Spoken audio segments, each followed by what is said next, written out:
Habang kumakain tayo, sasagutin natin itong galing kay ma'am. May katanungan siya. Sabi niya, hello po ma'am.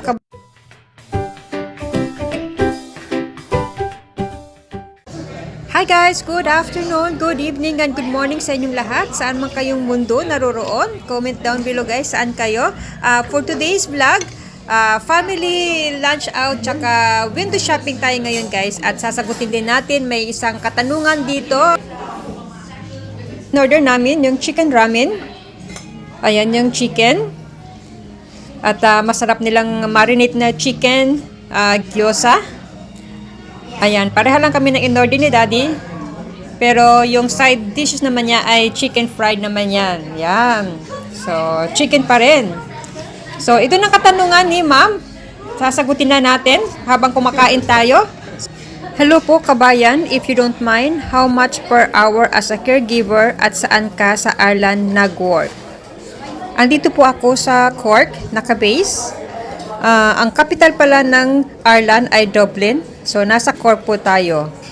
So, ito po ay para sa lahat na, para isahan na lang, binidyo ko na lang kaysa pa isa-isa ang answer ko.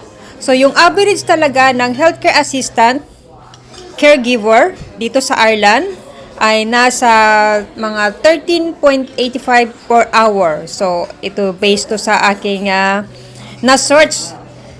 Yan. So, yan, nag-umpisa sa 13 euro to pataas yan. So, depende kung saan ka na lugar. So, nag-start siya ng mga around 13, 14, 15 per hour. Iba-iba kasing employer na may mababa, may mataas. So, depende po. So, minimum talaga ay nag-iumpisa sa 13 euro per hour. Pag i-convert natin sa peso, yung 13 euro times 58, so 754 per hour siya, times 11 hours per day, kasi 12 hours talaga ang duty ng mostly sa care assistant. So, bali, ang total sa isang araw ay 8,294 pesos. Yung rate ay kung 58 per euro. So, ayun na mga baby. Yan, iba-iba talaga ang rate sa private, tapos iba din sa SSE, yung public. So, sa public naman ay pay scale yan. Every year, nag-i-increase siya. So, sa private naman, hindi ko masyado sure kung nag-i-increase sila every year. So, ito ay based lang ito sa aking own experience. Sa public hospital pa ako nagtatrabaho. So, ang minimum talaga ng oras ng healthcare assistant ay ang full-time 39 to 40 hours a week. So, ayan, balik tayo sa aking kinain at malapit na ako matapos. Ang sarap ng sabaw talaga ditong ramen na ito. So, ayan, pagkatapos natin kumain, pumunta tayo dito sa may Tiki Max. So, guys, ito palang Tiki Max ay ito yung mga paninda nila dito ay mga branded at mumura lang na branded. So, ayan, naghahanap tayo dito ng jacket kasi malamig na ang weather dito. So, kailangan na natin ng jacket na talagang makapal. At kailangan, kung maganda pa, meron pang parang malambot sa ilalim, fluffy na ganyan, para talagang feel talaga ang yan ganyan, no? Heating. So, ayan, naghahanap tayo. At sale sila dito, guys. May mga clearance sa ibang mga items. So, ito yung naghahanap tayo ng jacket at naghahanap talaga ako ng bagong jacket for this Christmas para sa sarili.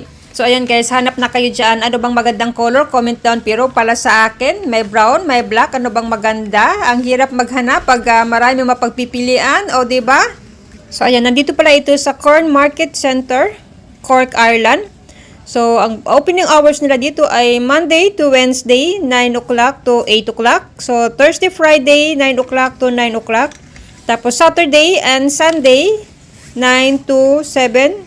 Ayan. So, maraming mga bibilihin dito, mga bilihin. Pambahay, pang kids, ayan, pang men's, shoes, toys, women, accessories. Ayan, magdala lang kayo ng maraming pera kasi marami kayong makikita dito, mga perfumes. So, yan, bili na kayo para sa sarili nyo, para nitong Christmas. At yan, so may nakita tayo ditong branded ito. Yan, Michael Kors na brown. So, Ayan, napakaraming jacket dito, nakakahilo na at hindi ko alam kung anong pipiliin ko at marami akong nakikitang maganda. Ayan, nagsilabasan na itong mga jacket na ito. So, ito yung mga bags. Ayan, pang ladies bag. Mga pink, mga light color. So, ayan na, bumili na kayo para sa sarili nyo. So, mumura lang dito guys kasi parang factory price itong Tiki Maxx. So, may mga, tsaka maraming store ang Tiki Maxx. Hindi lang dito sa Cork, meron sa ibang area din ng Dublin. So, ayan. At may cute dito na bag.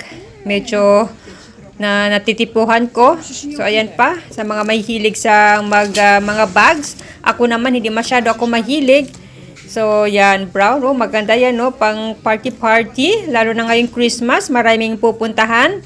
So, bumili na kayo para naman may bago naman para sa sarili, no? Yan. Pero, hindi siya, parang hindi ko kilala yung mga tatak dito. Pero maganda siya, ah. Ayan, mga fluffy na yan. Tapos, mga leather. Yan. Kung ano-ano pa.